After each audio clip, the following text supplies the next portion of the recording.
Pansamantalang ipatutupad ang 4-day work week sa ilang opisina ng gobyerno simula sa Lunes, alinsunod sa utos ni Pangulong Bongbong Marcos.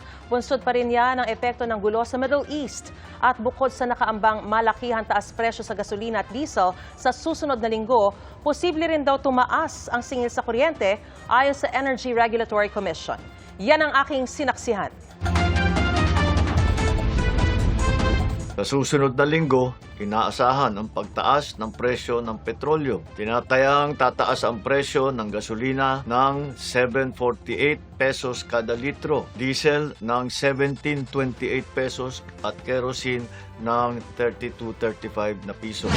Ngayong nakaambang nakalululang taas presyo ng petrolyo sa susunod na linggo, pila-pila na ang mga nagpapakarga sa ilang gasolinahan. Parang wala na akong magagawa dyan pero mabigat masyado. Magtataas pa. Baka titigil na ako sa pagdadrive. Imbis na yung kikitain mo, idadagdag mo pa doon sa pandiesel. Ayon sa Department of Energy Oil Industry Management Bureau, kung iisang bagsak ipatutupad ang taas presyo, posibleng pumalo sa 80 piso kada litro ng diesel. At kung tumindi pa ang gulo sa Middle East, pwedeng umabot yan ng 70 piso kada litro ngayong buwan. Yung Ukraine-Russia, Mr. Chair, umabot tayo ng mga 90 kasi. So, yun, ayokong mag-project, pero ito'y mas masama pa dun Pakikiusapan daw ng DOE ang oil companies na unti-untiin ang dagdag singil. Ang ilang motorista nag-iipon na ng drum-drum na produktong petrolyo tulad ng ilang nakuhanan ng GMA News. Pero may babala kaugnay dyan ang Bureau of Fire Protection.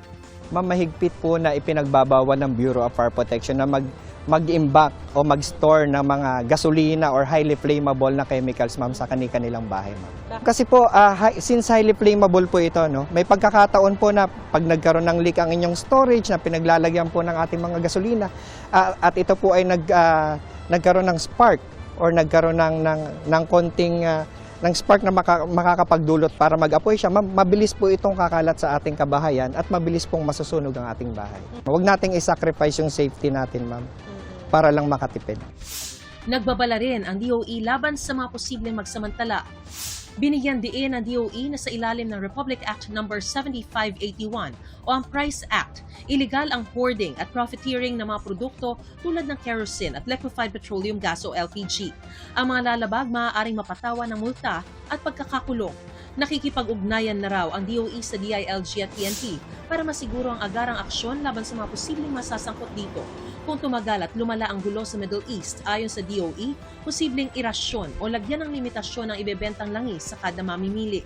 Ngayon pa lang, nagpapatupad na ng limit na 300 liters per customer ang isang kilalang gasolinahan sa Cabanatuan City. Ito ay para maiwasan ang umano'y pananamantala at para mabigyan din ang iba pang mga motorista. Sa Kasiguran Aurora, nauna nang nagtaas presyo ang ilang gasolinahan. 9 pesos hanggang 37 pesos ang itinaas sa kada litro simula kahapon. Paliwanag ng ilang may-ari, mataas ang deliver ng kanilang supplier, kaya kailangan nilang magtaas presyo. Dahil sa nakaambang big-time oil price hike, nagprotesta ang grupong Bagong Alyansang Makabayan sa harap ng isang gasolinahan sa Quezon City ngayong hapon. Muling panawagan nila ibasura na ang Downstream Oil Industry Deregulation Act of 1998. Naan nila'y nagpapahintulot sa mga kumpanya ng langis na ipasa agad sa mga consumer ang pagtaas ng presyo sa pandaigdigang merkado. May mga panukala sa Kongreso na suspindihin muna ang kinokolektang excise tax o buwis sa inaangkat na fuel. Pabor dito sa Senador Win Gatchalian. Pero paalala niya, 160 billion pesos na nakokolektang oil excise tax ang mawawala sa kaban ng bayan na hindi na sapat sa lumalaking gastusin ng gobyerno gaya ng mga serbisyo. Yung mga collection agencies natin like BIR at DOC, hindi nila na-hit yung target nila. So kung ang excise tax ay tatanggalin, 160 billion yun, malaki rin ang mawawala sa kaban ng bayan. Oo, mababawasan ang pondo ng gobyerno, sabi ng ekonomistang si Emmanuel Leco.